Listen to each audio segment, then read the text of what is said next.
We're back to talk about 3 more superstitions that are absolutely ridiculous, but we've all done them.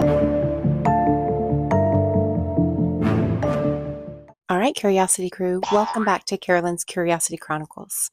It's that time of year when things go bump in the night. Shadows whisper secrets, and apparently your mirror might just be a haunted portal.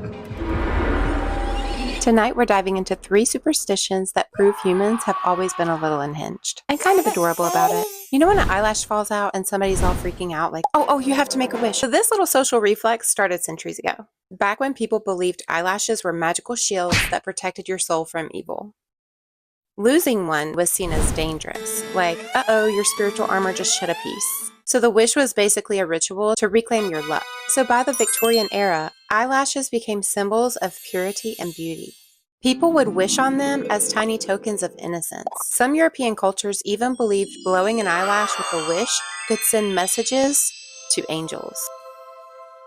So next time you flick one off your cheek, just know you're not making a wish. You're continuing a 400-year-old spell powered by lost hair and hope.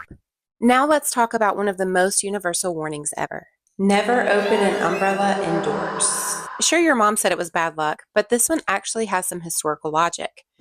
Back in ancient Egypt, umbrellas weren't for rain. They were sacred symbols used to shade pharaohs from the sun. Open one indoors, away from sunlight? Total cosmic insult. Fast forward to the 18th and 19th centuries in Europe, umbrellas became popular for rain, but they were huge, they had metal spokes and spring mechanisms, and could seriously injure someone indoors. Open one in a small room? Oops, eye gouge, candle massacre, or grandma's prized urn obliterated.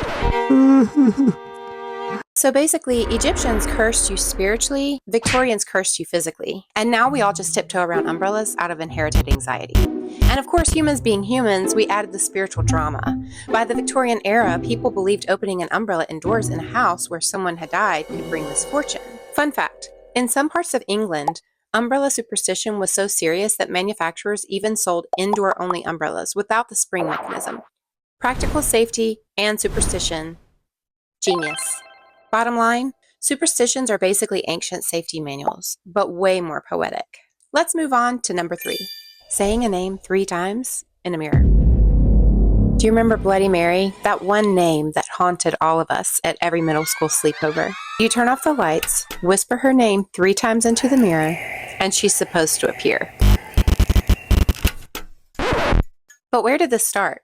Well, the legend of Bloody Mary is a cocktail of history, folklore, and night terrors. The real Bloody Mary was likely inspired by Queen Mary I of England, who reigned in the 1500s and executed hundreds of Protestants, earning her the bloody nickname. But centuries later, that history fused with older mirror magic rituals. In folklore, mirrors were seen as portals, reflection of both worlds. People thought your soul could get trapped in them if you stared too long. Some cultures even covered mirrors after someone died, so their spirit wouldn't get lost in the glass.